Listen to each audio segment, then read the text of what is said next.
السلام علیکم جی. صورتحال یہ ہے کہ میں ابھی اٹلی کے شہر میں جہاں پہ میں رہتا ہوں وریزے میں وہاں پر موجود ہوں اور مغرب ہو چکی ہوئی ہے.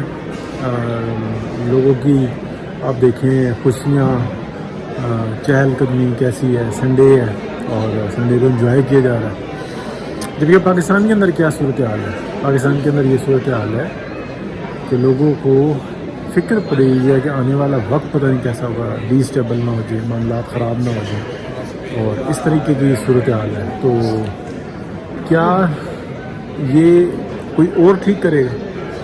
تو کوئی اور نہیں ٹھیک کرے گا, یہ ہم سب کو مل کر ٹھیک کرنا ہوگا. ایک دفعہ پھر پاکستان کے اندر ایک امید جو نا پیدا ہوئی ہے, اور وہ امید یہ ہے کہ پاکستان ریئلی دوبارہ ڈیموکریسی کی طرف جا رہا ہے.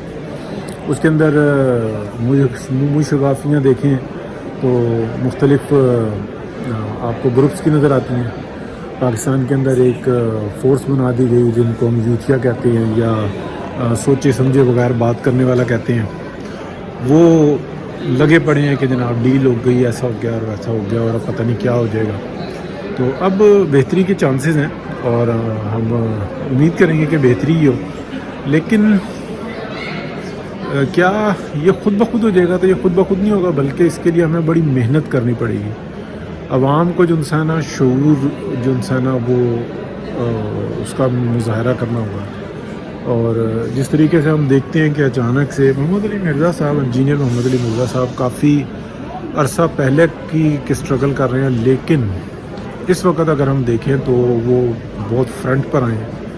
ان کی بہت ساری باتوں سے اختلاف کیا جا سکتا ہے, ان کے انداز بیان سے اختلاف کیا جا سکتا ہے, لیکن جو کچھ انہوں نے کیا, جس طریقے سے وہ کر رہے ہیں, اس میں بہتری کے چانسز بہت بڑے ہیں.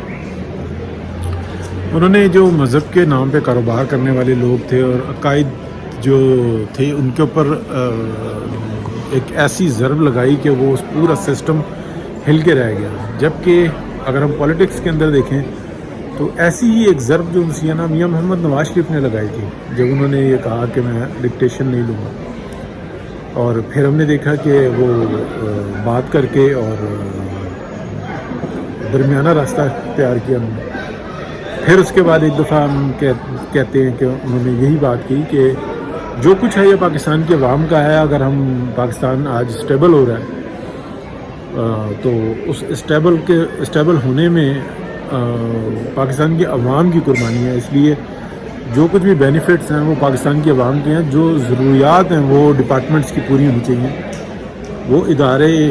وہ ڈپارٹمنٹس جو اپنے آپ کو ادارہ کہتے ہیں وہ ان کی بھی صرف ضروریات پوری ہونی چاہیے. یہ سب کچھ پاکستان کے عوام کا ہے. اس کے بعد ہم دیکھتے ہیں کہ 2013 آ جاتا ہے. 13 کے میں بھی ایک ایسا ورس صورتحال ملتی ہے پاکستان کی.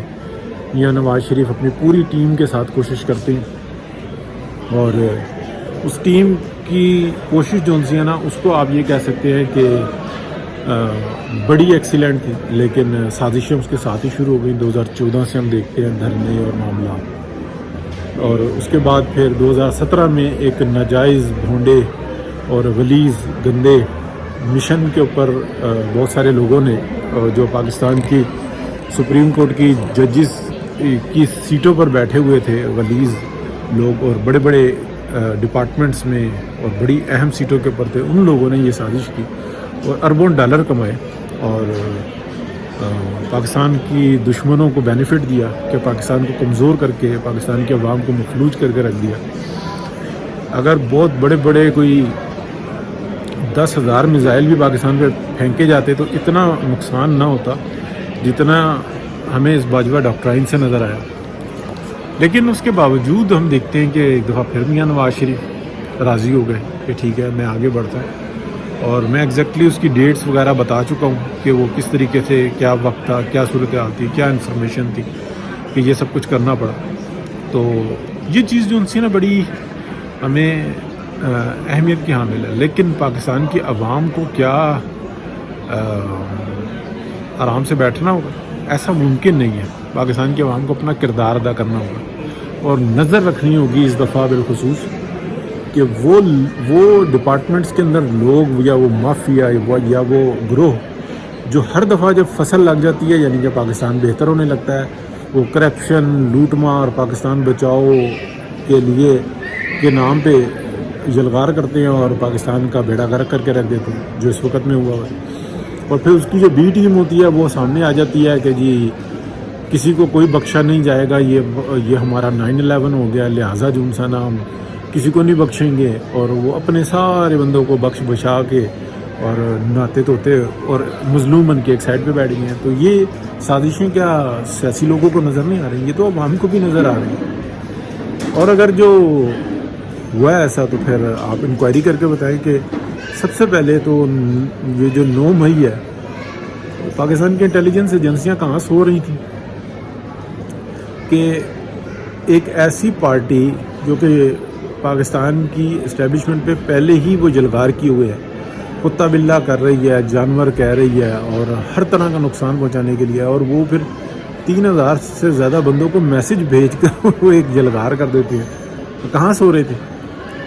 ٹھیک ہے نا، کہ ان کی کیا پروگرامز ہیں. یہ تو سب جو ہے نا کیا کہتے ہیں وہ کھچڑی میں گھی اور گھی میں کھچڑی وہ ہوا ہے نا صاحب.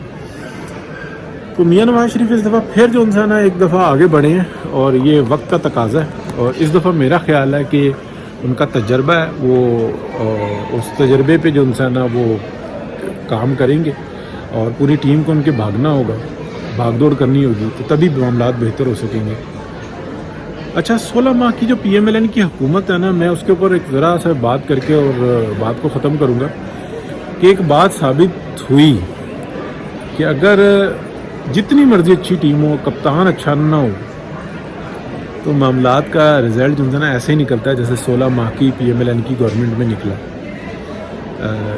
اس گورنمنٹ سے لاکھ درجے بہتر شاہد خاقان عباسی صاحب کی گورنمنٹ تھی. تو ایکسیلنٹ جو گورنمنٹ ہے نا وہ پی ایم ایل این کی آپ کہہ لیں گے میاں محمد نواز شریف کی قیادت میں. تو ہمیں سمجھ لینا ہوگا کہ ہمیں اس وقت میں ایک کپتان کی تجربہ کار کپتان کی اور دیانتدار اور پرکھے ہوئے کپتان کی ضرورت ہے، اور اللہ پاک اپنے حفظ و امان میں رکھے. تو بہت شکریہ جی، بات کرتے رہیں گے. وقت کم ملتا ہے، اس کے لیے میں معذرت چاہتا ہوں. بہت زیادہ مصروفیت کی وجہ سے اور بہت زیادہ کچھ ایسے پرابلمز ہیں جن کی وجہ سے میں مسلسل بات نہیں کر پا رہا. بہت شکریہ، اللہ حافظ.